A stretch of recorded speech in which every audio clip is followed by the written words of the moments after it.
सुंदरवन म्हणजे महाराष्ट्रातील सर्वात सुंदर ठिकाण. असं ठिकाण की जे संपूर्ण जगात कुठेच नसेल. तिथं 24 तास अंधार असतो. इतकं घनदाट ते जंगल, जिथं सूर्यप्रकाश देखील पोहोचू शकत नव्हता. आणि माणूस तर अजिबातच नाही. गेली 26 वर्ष सुंदरवन कोर्टाच्या आदेशामुळे पर्यटकांना कायमचं बंद झालं होतं. पण सुंदरवन खरंच खूप जास्त सुंदर होतं. घनदाट हिरवीगार झाली, 2 डोंगरामधून खळखळ वाहणारी नदी, त्याच नदीचं पाणी खाली साचून तयार झालेला छोटासा बंधारा. पावसाळ्यात हे ठिकाण आणखीनच सुंदर दिसते. इथे जंगली प्राणी पण खूपच असायचे. लोक पण भरपूर पर्यटनासाठी इथे यायचे आणि जंगलाच्या प्रेमात पडायचे. होतच ते नावाप्रमाणे सुंदर. पण या जंगलाला नजर लागली आणि ही 26 वर्षापूर्वी हे जंगल न्यायालयाने रिस्ट्रिक्टेड एरिया म्हणून जाहीर केले. तिथे कोणाला जायला परवानगी नव्हती. मुळात तिथे कोणी जाऊ शकत नव्हतं. कोणाच्यात एवढी हिंमत नव्हती की कोणी तिथं जाऊन परत येऊ शकेल म्हणून. 1994 साली या जंगलात घडलेल्या एका घटनेने संपूर्ण महाराष्ट्र हादरला होता. दिवस आजचा. सौरभ मोबाईलवर सेल्फी कॅमेरामध्ये त्याचा नवीन व्लॉग शूट करत होता. सौरभ कोठारे, इंजिनिअरिंगच्या शेवटच्या वर्षाचा विद्यार्थी. अभ्यासात पण तसा जेमतेमच होता. त्याला फारसे मित्र नव्हते आणि जे होते ते कामापुरते होते. याचा वापर करून झाला की याला सोडून जाणारे. तो आयुष्यात खूप एकटा होता, पण खुश होता, कारण त्याला फिरायची भयानक आवड होती. महाराजांचे गडकिल्ले फिरणे, आणखी कुठली मंदिरे फिरणे, त्याचा माहितीपर व्हिडिओ बनवून सोशल मीडियावर टाकणे, हे त्याचं सुरू असायचं. तरी पण त्याला कोण खास असा जवळचा मित्र नव्हता. नवलच म्हणावं लागेल ते. तर मंडळी, इथं खूप धुकं आहे आणि आपल्याला 50 फुटावरचं पण नीट दिसत नाहीये. तसं त्या जंगलात जायला लोक तिथल्या गावातल्या सुंदरवाडीमधला एक गाईड घ्यायचे. तसे पण इथं लोक यायला धास्तावायचे, पण ह्या हिरोला गाईड नको होता. तो एकटाच आला होता आणि त्याला एकट्यालाच फिरायचं होतं. तो निघाला, मोबाईलला फुल चार्जिंग केलं होतं. त्याने फोटो काढत व्हिडिओ बनवत तो निघाला, पुढे जाऊ लागला. त्याच्या चारही बाजूने फक्त धुकं होतं आणि हा आला होता गुरुवारी. आठवडी वाराला चुकून पण कोण इथे फिरकत नसे. कशाला कोण येते कामधंदा सोडून फिरायला. हा आपला आला, निघाला आणि आता मुख्य जंगल सुरू झालं. त्याने गर्द जंगलात पाऊल ठेवलं. पावसाची रिपझिप सुरूच होती. आजूबाजूला धुकं आणि डोंगरावर दिसणारे धबधबे, सारं काही विलोभनीय दृश्य होतं. तो ह्या सगळ्या आठवणी आपल्या कॅमेऱ्यामध्ये कैद करत पुढे एकटाच चालला होता. सोबती फक्त त्याच्या पाऊस आणि धुकं होतं आणि मुख्य जंगलात सौरभ आल्यापासून त्याचा पाठलाग करणारा तो. अरे बबन्या, ये इकडं, लवकर लवकर. तसा बबन्या पावसात पळत रामाप्पाच्या दिशेने आला. ही बघ, इथं गाडी आहे, म्हणजे कोणीतरी एकलंच जंगलात गेलंच असणार, रामाप्पा म्हणाला. लाका उडकाय पाहिजे रे त्याला, नाहीतर आणखीन एक बळ घ्यायचा तो मुंजा. घाबरत घाबरत बबन्या उतरला. अरे पर मुंजा तर मारला की कावाचं त्या कुठल्या मांत्रिकानं, म्हणून तर कोर्टानं आदेश दिला की जंगल उघडायचं ना म्हणून. रामाप्पा तसाच म्हणताच बबन्या गप्प बसला. इकडे सौरभची मज्जा चालली होती. तो मस्त सेल्फी घेत वातावरणात समरसून गेला होता. त्याला कल्पना पण नव्हती की त्याचा पाठलाग सुरू आहे. हा पण जसं जसे तो जास्त घनदाट जंगलात जायला लागला तशी त्याला थंडी वाजायला लागली. थंडी पण साधी नव्हती, हाडं गोठवणारी थंडी होती ती. अचानकच वातावरणात बदल झाला होता. त्याला आता भीती वाटायला लागली होती आणि त्याला सारखं वाटत होतं की आपल्यावर कोणीतरी लक्ष ठेवून आहे. मदतीला आजूबाजूला कोणी दिसत नव्हतं. फक्त आजूबाजूला होतं ते धुकं पाऊस आणि घनदाट जंगल. माघारी फिराव तर जायचं कुठून आणि कसं? धुक्यात काहीच धांगपत्ता लागत नव्हता. थोड्याच वेळात अंधार पडणार होता. आता त्याला भीती वाटू लागली होती आणि सूक्ष्म जाणीव पण होत होती की कोणीतरी आहे जो आपला पाठलाग करत आहे. कोणीतरी आहे जे इथं आपल्यावर लक्ष ठेवून आहे. इकडे रामाप्पा आणि बापण्याने सरपंचाला सांगितलं की कोणीतरी जंगलात गेलंय ते. अरे माझ्या कर्मा, आता कोणची बॅच जंगलाला मारायला गेली वय एवढ्या पावसाची? सरपंच चिंताग्रस्त होत म्हणाले. अरे एखादा गावातला माणूस न्यायला काय होतं लोकांना? आता तिथं पिपळाला निवत कोण धावायचं? आज बी हाकनाक एक बळी जाणार आणि जंगल परत एकदा बंद पडणार. पावसाची रिपझिप सुरूच होती. सौरभ पुढे चालवत होता. तो पूर्ण भिजला आणि त्यात हाडं गोठवणारी थंडी त्याला सहन होत नव्हती. अचानक त्याला समोर एक दृश्य दिसलं. झाडांच्या दुतर्फा एक रस्ता गेलाय आणि त्या रस्त्याच्या अगदी शेवटच्या टोकाला एक पिंपळाचं झाड होतं. आणि ते झाड अशा ठिकाणी होतं ज्याच्या आजूबाजूला एक झाड नव्हतं. तो त्या झाडाच्या दिशेने चालू लागला. तो जसा जसा जवळ जाऊ लागला तसं त्याला ते झाड स्पष्ट दिसू लागलं आणि त्या झाडाखाली बसलेली एक व्यक्ती सुद्धा. त्याला तिथे कोणा माणसाला पाहून बरं वाटलं. तो झपाझप पावले टाकत झाडाच्या दिशेने निघाला आणि त्याला तिथे एक स्त्री दिसली. ती बाई मांडीत डोकं खुपसून रडत होती. तिचं ते रडणं बेसूर होतं, खूप जास्त बेसूर. तरी हा हिंमत करून तिथे गेलाच आणि त्याने आवाज दिला, ताई, अहो ताई, ताई. ती बाई एक नाही दोन नाही, ती फक्त रडत होती. मग तो भीत भीत हळूच त्या बाईजवळ गेला आणि त्याने हलकीच तिच्या खांद्याला हात लावला. ताई ऐका ना, ताई मला तुमची मदत हवी हो.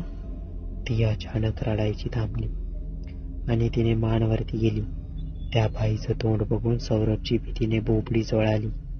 त्या बाईला डोळेच नव्हते. डोळ्याच्या जागी काळ्या मिट्ट खोबण्या होत्या. कपाळावरून रक्त पडत होतं, केस पिंजारलेली. या सगळ्यात एक गोष्ट चांगलीच होती, ती म्हणजे त्या बाईची साडी. लाल रंगाची ती साडी होती. का आलास इथं? काय पाहिजे तुला? तिच्या तोंडून त्याचा फेसूर आवाज. त्या फेसूर आवाजात नीचे निघालेले ते शब्द. हे ऐकताच तो तिथून वाट दिसेल तिकडे धावत सुटला आणि ती मागे बाई ही त्याच्या पिंपळा खालून हसत ओरडत होती. एवढ्या सहजासहजी नाही सोडणार तुला. 26 वर्ष वाट पाहते मी. किती? 26 वर्ष. ती जोरात ओरडली. काय घडलं 26 वर्षापूर्वी? साधारणतः 26 वर्षापूर्वी साल 1994 साली सुंदरबन गावात राहणारी पाटलांची लेक राधा सूर्यभान पाटील हिचा विवाह पुण्यातील एका बड्या प्रस्थासोबत आयोजित केला होता. विवाहस्थळ गावातच होतं. राधा खूप सुंदर होती. संपूर्ण गावात तिच्या इतकं सुंदर कोणीच नव्हतं. तिचे काळे भोर गोरा वर्ण आणि तिचा रेखीव बांधा. जो तिला बघेल तो तिच्या प्रेमात अखंड बुडत असे. राधाने पुण्यात शिक्षण घेतलं. आज तिने कम्प्युटर इंजिनिअरिंगची पदवी मिळवली होती. 1994 सालची इंजिनिअरिंग पोरगी होती ती. लग्नाचा दिवस ठरला. मुहूर्त जवळ येत होता आणि अचानक लगीन घरात गलका सुरू झाला. एकच धावल उडाली. राधा बेपत्ता झाली होती. शोध सुरू झाला. ती कुठे सापडत नव्हती. काय करावं काहीच कळत नव्हतं. पाटील डोक्यावरचा पेटा काढून डोक्याला हात लावून हताशपणे बसले होते. नवऱ्या मुलाकडच्या लोकांनी त्यांना नको एवढा जो पान उतारा केला होता त्याचं हे नैराश्य. लग्न तर मोडलंच, ते वेगळंच सांगायची गरज नाही. इकडे राधाचा शोध सुरू होता. युद्ध पातळीवर सुरू होता. सूर्यभान पाटलांच्या डोळ्यात रागाने अंगार फुलला होता. पोरगी जर समोर आला तर तिचा जीवच घेतील एवढा राग त्यांना होता. आणि तेवढ्यात एक जण वरती घेऊन पाटलाकडे आला. मालक, मालक, राधाताई जंगलाकडे गेल्या आहेत. त्या सुब्याने ताईला जंगलात पळत जाताना बघितलंय. पाटील ताडकन खुर्चीवरून उठत म्हणाले, चला हत्यार घ्या. आज तिची चिताच रचतो जंगलात. मायला तोंडात शेण घातलं आज आमच्या हिनं. आज काय जिती ठेवत नसतो तिला. सूर्यभान पाटील आणि गावातली माणसं जंगलाकडे चालत निघाली. इकडे राधा दुपारी घराच्या मागच्या दरवाजाने बाहेर पडली. ती तडक पळत जंगलाच्या दिशेने गेली होती. जंगलात 2 रस्त्यांच्या मध्ये एक पिंपळाचं झाड होतं. त्या झाडाखाली कोणीतरी तिची वाट पाहत होतं. ती दुपारीच घरातून निघून गेली होती. ती अनवाणी पळत होती. काटे पायात रुतत होते. दगडाच्या ठेचा लागत होत्या. पाय रक्तबंबाळ झाले होते आणि ती तशीच धापा टाकत पळत होती. तिला वाटत होतं एकदा आपण पिंपळाच्या झाडापाशी गेलो की मग सगळं नीट होणार. आपल्या मागे कोणी येत नाहीये ना याची ती सतत मागे वळून पाहत होती, पण तिला कोणाचीच चाहूल लागत नव्हती. त्यामुळे तिला जरा हायसं वाटलं आणि ती त्या पिंपळाखाली पोहोचली. पण तिथे गर्द झाडी, दुतर्फा गेलेला मातीचा रस्ता आणि मध्ये असलेलं पिंपळ एवढंच होतं. तो कुठेच दिसत नव्हता. सगळं शांत भासत होतं. सुंदरवनचं जंगल म्हणजे दाट घनदाट. तिथं सूर्यप्रकाश देखील क्वचितच यायचा. अशा ठिकाणी ती जंगलाच्या मधोमध उभी होती. ती घाबरली. ती त्याला आवाज देत होती.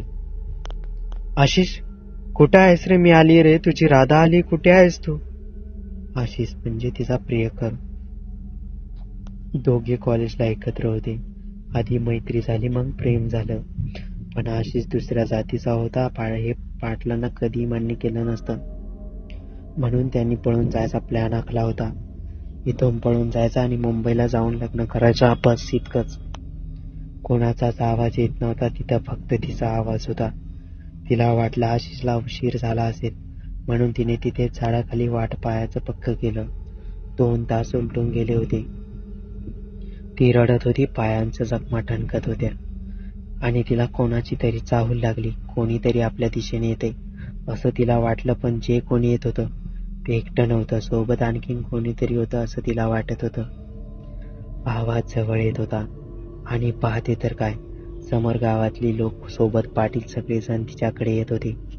तिच्या अंगात त्राण नव्हते. ती उठायचा प्रयत्न करत असतानाच तिने जे समोर पाहिलं त्याने ती जागेवरच थबकली. समोर येणाऱ्या लोकांमध्ये 2 लोकांच्या खांद्यावर हात लटकलेल्या अर्धमेलेल्या अवस्थेत एक माणूस होता आणि तिने त्याला नीट पाहिल्यानंतर तिला समजलं की हा तर आशिष. पाटील तिच्या जवळ आले आणि खाडकणिक मुस्कुरात ठेवून दिली. पाटलांनी तिला शिव्या शाप द्यायला सुरुवात केली, मारहाण करायला सुरुवात केली आणि मारहाण करता करता एक राधाच्या डोक्यात एक वर्मी घाव बसला आणि ती जागेवरच गतप्राण झाली. पाटील भानावर आले. त्यांना समजले की त्यांच्या हातून केवढा मोठा गुन्हा झालाय. कशी जरी वागली असली तरी पोटची पोर होती ती. रोजच्या पोरीचा जीव घेतला म्हणून पाटील ओर पडवून घेऊन रडू लागला. आजूबाजूचे लोक त्यांना शांत करत म्हणाले, पाटील, यो पोरगा, याच्यामुळे सगळं झालंय. याला जिद्दा ठेवू नका. हे ऐकताच पाटलाच्या तळपायाची आग मस्तकात गेली आणि त्यांनी अर्धमेलेल्या आशिषवर झडप घातली. पाटलाने आशिषचा देखील जीव घेतला आणि त्याच्या मृतदेहाला मागच्या दरीत टाकून दिलं. राधाच्या मृत्यूने जखमी झालेल्या पाटलांच्या मनावर आशिषचा जीव घेऊन खपली पडल्यासारखं झालं होतं. त्यांनी तिथेच निर्णय घेतला की राधाच्या देहाला याच पिंपळाच्या झाडाखाली अग्नी द्यायचा. सोबत आलेल्या लोकांनी पाटलांना सांगितले की पाटील, पिंपळाखाली अग्नी देऊ नका. पण पाटलांनी कोणाचेच न ऐकता अंत्यसंस्कार पार पाडले. या घटनेला होऊन 1 वर्ष होत आले. त्या दिवशी सूर्यभान पाटील आपल्या खोलीत झोपले होते. तेवढ्यात कसल्याशा आवाजाने त्यांना जाग आली. ते खडबडून जागे झाले. त्यांनी खोलीत दिवे लावले, पण ते दिवेही लागेना. घरड्यांना आवाज दिले, तरी पण कोणाचाच आवाज नाही. कसल्याशा आवाजाने त्यांना जाग आली होती, पण काही त्यांना जाणीव होत नव्हती. त्यांनी खूप आवाज दिले. तेवढ्यात पाटलांच्या नाकात एक कोबट वास शिरला. तो वास इतका विचित्र होता की त्यांचा जीव असा गुदमरत होता आणि त्यांच्या कानी एक आवाज पडला, आबा, आबा, मी आले. आबा, तुमची राधा, मी आले. तिच्यासोबत तो सुद्धा आला होता. दुसऱ्या दिवशी सकाळी सकाळी एक बातमी वाऱ्यासारखी पसरली. सूर्यभान पाटलांचा निर्घुण खून. खून निर्घुण होता कारण मृतदेहाची अवस्था एवढी वाईट होती आणि भयानक होती की त्याकडे कोणाला पाहू सुद्धा वाटत नव्हते. डोळ्यांच्या जागी डोळे नव्हते, होत्या त्या फक्त काळ्या खोबण्या. संपूर्ण चेहरा रक्ताने माखलेला होता. डोक्यावर एक जखम होती. हात धडापासून वेगळा केला होता. पोलीस घटनास्थळी आले होते तेवढ्यात त्यांचा घरातला एक गडी म्हटला, साहेब, आज राधाताईचं वर्षश्राद्ध होतं. त्याची तयारी करायला मी गेलो होतो आणि येऊन बघितलं तर सकाळी हे असं. सब इन्स्पेक्टर रोहित मोहिते त्या ठिकाणी आले होते. त्यांना गावात येऊन 4 महिने झाले होते. त्यांनी विचारलं, कोण ही राधा? तेव्हा त्या कड्याने पोलिसांना राधा, आशिष आणि सर्व जी घडलेली होती ती सांगितली. मोहिते हे सर्व ऐकून चक्रावून गेले. त्यांनी तिथेच हवालदारांना आदेश सोडले. गेल्या वर्षी सूर्यभान पाटील आणि त्यांच्यासोबत त्या दिवशी जंगलात असलेल्या सर्व लोकांना शोधून त्यावर सदोष मनुष्यवधाचा गुन्हा दाखल करा. पोलिसांनी हे अत्यंत काम शिताफीने केले. गावामध्ये त्या दिवशी पाटलांसोबत गेलेले जवळपास 15 जण सापडले. त्यांना अटक करून त्यांच्यावर गुन्हा दाखल करण्यात आला.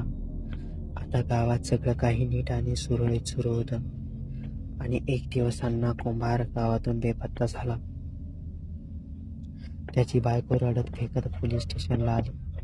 रेतसर पोलिसांनी तक्रार लिहून घेतली आणि शोध सुरू केला. अण्णाच्या बायकोने सांगितल्याप्रमाणे तो जंगलाच्या वाटेने गेला होता. पलीकडच्या गावात जायला निघाला होता, पण तो काय पलीकडे गावात पोहोचला नव्हता. पोलिसांनी जंगलात शोध घ्यायला सुरू केला आणि शोध पोहोचला त्या लागलेला मृतदेह मिळाला. त्या पिंपळाच्या झाडापाशी पोलिसांना अण्णाचा विछिन्न अवस्थेत असा सडो असलेला मृतदेह लागलेला मिळाला. सूर्यभान पाटीलचा मृतदेह आणि अण्णाचा मृतदेह यात काहीच फरक नव्हता. तेच डोळ्यांच्या जागी खोपण्या, रक्ताने चेहरा माखलेला आणि डोक्यावर जड वस्तूने मारलेली खून, बस एवढंच. आणि डावा हात धडापासून वेगळा झालेला. मोहितेने अंदाज बांधला चोरीच्या उद्देशाने खून झाला असावा, पण 2 खून एकाच प्रकारे म्हणजेच हे काम एकाच व्यक्तीचं असे असा त्यांनी कावास बांधला. इकडे 15 दिवसात दुसरा बळी गेल्याने गावकरी चिंतेत होते. त्यांना ज्याची भीती वाटत होती का तीच परत आली. ती म्हणजे राधा, तिच्यासोबत असलेला तो. पाटलांना एवढा त्यावेळी विनवण्या केल्या होत्या तरी त्यांनी गावकऱ्यांचे ऐकले नव्हते. त्यांच्या पराक्रमाची फळे आता गावकऱ्यांना भोगावी लागणार, कारण त्यावेळी तिला पिंपळाच्या झाडाखाली अग्नी दिला होता. गावचा सरपंच होता दिलीपराव जाधव सरकार. त्यांना सगळे सरकार म्हणायचे.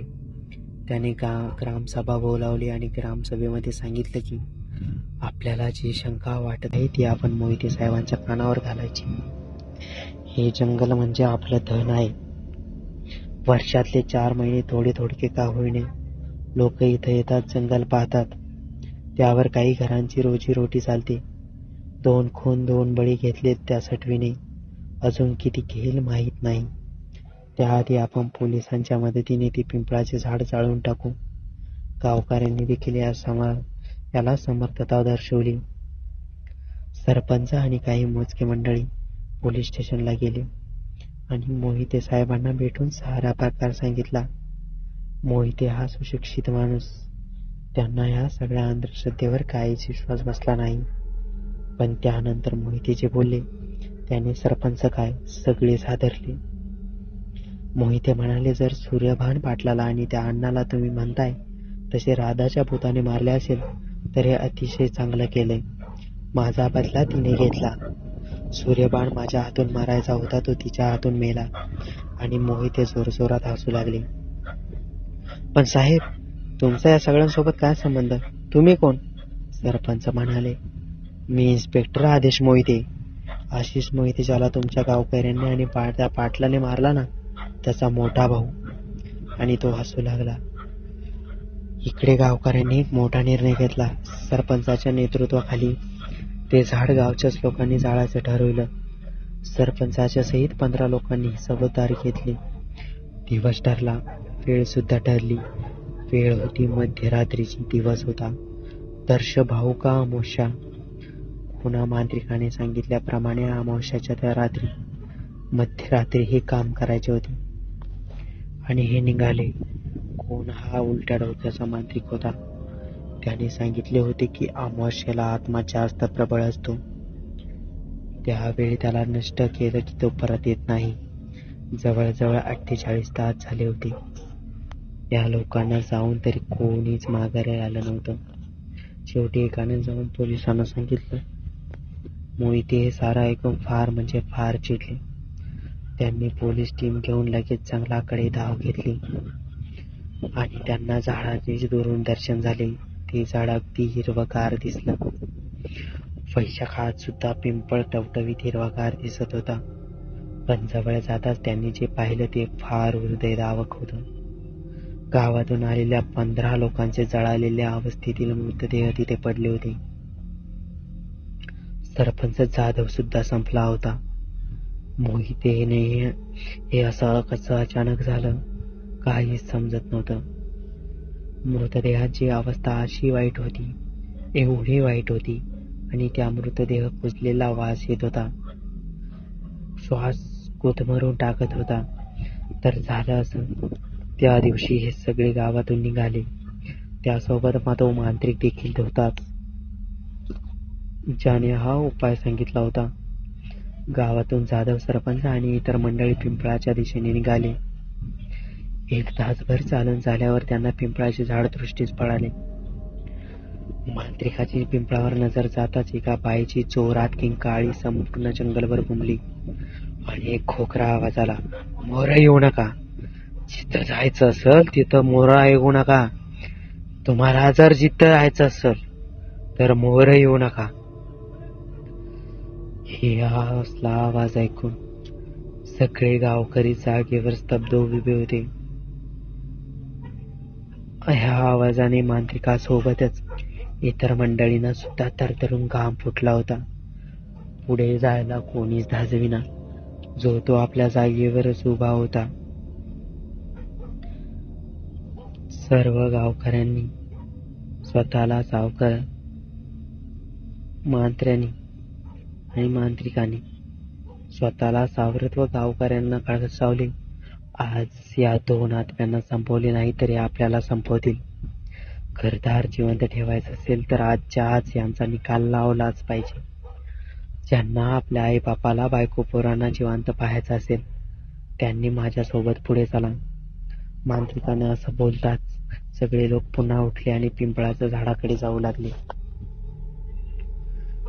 जसं जसं झाड जवळ येऊ लागलं तसा वातावरणात बदल होऊ लागला. अचानक खूप गरम हवा सुटली. धुळीचे लोट उठू लागले आणि इकडे गणूजी, ज्याच्या हातात रॉकेल आणि माचीस होती, त्यांनी स्वतःला पेटवून घेतलं होतं. गणूजीचा हा प्रकार इतका वेगात झाला की कोणाला काही समजलं नव्हतं. इतक्यात सरपंच जाधव झाडापाशी गेला आणि त्यांनी त्यांच्या हातातलं रॉकेल आणि माचीस त्या झाडावर ओतली. झाडाकडे त्यांनी पाहिलं आणि जोरात ओरडले, माफ कर आम्हाला राधे, माफ कर. आणि त्यांनी अंगावर रॉकेल ओतून स्वतःला पेटवून घेतलं. आता एक एक माणूस पुढे त्या झाडापाशी जाऊन माफ कर ओरडत स्वतःला पेटवत होता. सगळे पाहणारे स्तब्ध. कोणीच कोणाला काहीच बोलत नव्हतं किंवा कोणीच कोणाला वाचवायला जायला तयार नव्हतं. काय झालं होतं गावकऱ्यांना हे काहीच कळत नव्हतं. मांत्रिक हे सगळं पाहून चक्रावला. त्याने त्याचे मंत्रोपचार सुरू केले पण काहीच फरक पडत नव्हता. अमावस्याला त्या अतृप आत्म्याच्या वाढलेल्या शक्तीपुढे मांत्रिकाचा सुद्धा निभाव लागला नव्हता. याआधी तर मी अमावस्यालाच या आत्म्यांना मुक्ती देत आलोय. आज अचानक असं काय झालं? तो स्वतःसोबत पुटपुटत होता. त्याचं कारण असं होतं, दर्श भाऊ का अमावस्या. गेल्या वर्षी याच दिवशी त्या दोघांचा जीव गेला होता. मांत्रिकाच्या डोळ्यापुढं सगळे गावकरी जळत होते आणि तो फक्त पाहू शकत होता. इतक्यात त्याला त्याच्या मागे कसली तरी चाहूल जाणवली. त्याने मागे वळून पाहिला आणि 2 पावले मागे सरकला. समोर ते दोघे उभे होते, राधा आणि आशिष. राधा लाल साडीमध्ये अधिक भयानक दिसत होती. डोळ्यांच्या जागी खोपण्या, चेहऱ्यावर रक्त, डोक्यावर वर, आणि आशिषचा डावा हातच नव्हता. तिथून फक्त रक्त येत होतं आणि चेहऱ्यावर अनेक जखमा. मांत्रिक शांतपणे मागे वळला. त्याने रॉकेल आणि माचीस घेतला आणि स्वतःच्या देहाला अग्नी दिला. ही घटना एवढी मोठी झाली की सरकार दरबारी याची दखल केली. शासनाने या जंगलाला सर्वसामान्य माणसाला जायला बंदी केली. या घटनेची गंभीर पडसाद उतरले. मोहितेची तातडीने बदली करण्यात आली. मृत्यूचे सुरू झालेले तांडव शांत झाले. तरी सुद्धा भीती आणि मृत्यूच्या छायेखाली राहणारच होते. कारण आजू ते दोघे त्याच जंगलात होते. आणि शेवट कोरोना आला, लॉकडाऊन आले. हातावर पोट असणाऱ्या लोकांचे बरेच हाल झाले. त्यांना खायला काही नव्हते, हातात काही काम नव्हतं. अशा वेळी लॉकडाऊन शिथिल झाल्यावर गावकऱ्यांनी पाठपुरावा म्हणून सुंदरबनचे जंगल पर्यटनासाठी उघडे करून देण्याची मागणी केली. अनेक पाठपुरावे करून पैसे वगैरे चालवून शेवटी जंगल खुले झाले. पण सरकारने गाठ ठेवली. परगावचा व्यक्ती जंगलात एकटा जाणार नाही याची गावकऱ्यांनी काळजी घ्यावी. गावकऱ्यांनी एक मांत्रिकाकडून तिथे यत्न करून घेतला. मांत्रिकाने सांगितले, हे जंगल आता भूतापासून मुक्त आहे. पण कदाचित नियतीच्या मनात काहीतरी वेगळेच होते. दिवस आजचा. सौरभ वाट फुटेल तिकडे पळत होता. त्याचा कॅमेरा केव्हाच मागे कुठेतरी पडला होता आणि पळून पळून जेव्हा त्याला धाप लागली, तो एका झाडाला टिकून उभा राहिला. त्याची नजर सहज वर गेली तर तेच पिंपळाचं झाड. त्या झाडाखाली तो उभा होता आणि त्याच्या कानी पुन्हा आवाज पडला, का आलास इथं? काय हवंय तुला? सौरभला ते दोघे दिसले. 26 वर्ष झाली होती त्यांना जाऊन, पण ते अजूनही तिथेच त्याच पिंपळावर होते. दोघेही फारच भयानक दिसत होते. आशिषचा डावा हात नव्हता, त्याच्या खांद्यातून रक्त पडत होते. सौरभ जागेवरच दिसला होता. त्याला जागचं हालता येत नव्हतं. इतक्यात आशिष सौरभकडे झेपावला आणि त्याच वेगाने मागे येऊन पडला.